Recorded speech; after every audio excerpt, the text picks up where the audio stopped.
గనుల లీజుల విషయంలో కేంద్రం తీసుకున్న నిర్ణయంతో ఏపీ ఇబ్బందులు ఎదుర్కొంటోంది. ఈ సమస్యను పరిష్కరించాలని కోరుతూ కేంద్ర మంత్రి కిషన్ రెడ్డికి సీఎం చంద్రబాబు లేఖ రాశారు. ఆ డీటెయిల్స్ చూద్దాం. లాటరైట్ వర్గీకరణ మార్పులపై కేంద్ర మంత్రి కిషన్ రెడ్డికి లేఖ రాసిన సీఎం చంద్రబాబు నిబంధనల సడలింపు కోసం డిమాండ్ చేశారు. కేంద్ర ప్రభుత్వం ఇటీవల లాటరైట్ ఖనిజంపై కొత్త ఉత్తర్వులు జారీ చేసింది. లాటరైట్లో అల్యూమినియం శాతం 20% పైగా ఉంటే దానిని ఇకపై బాక్సైట్గా పరిగణించాలని కేంద్రం స్పష్టం చేసింది.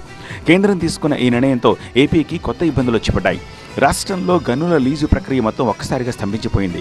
దీంతో కేంద్ర గనుల శాఖ మంత్రి కిషన్ రెడ్డికి చంద్రబాబు లేఖ రాశారు. కేంద్రం తెచ్చిన కొత్త నిబంధనల వల్ల రాష్ట్రంలో 402 గనుల లీజు దరఖాస్తులను పెండింగ్లో పెట్టాల్సి వచ్చిందని వివరించారు. వీటిలో 19 లెటర్ ఆఫ్ ఇంటెంట్ దరఖాస్తులు, 113 ప్రభుత్వ భూములకు సంబంధించిన దరఖాస్తులు, 255 అటవీ భూముల దరఖాస్తులు, అలాగే 15 పట్టా భూముల దరఖాస్తులున్నాయని తెలిపారు. ఈ దరఖాస్తులన్నీ నిలిచిపోవడంతో పెట్టుబడిదారులు, పరిశ్రమలు, స్థానిక ఉపాధి అవకాశాలపై ప్రభావం పడే అవకాశం ఉందని సీఎం ఆందోళన వ్యక్తం చేశారు. ఈ దరఖాస్తుల వెనుక వందలాది మంది పెట్టుబడిదారుల కృషి, కోట్ల రూపాయల వ్యయం ఉందని కిషన్ రెడ్డి దృష్టికి తీసుకెళ్లారు.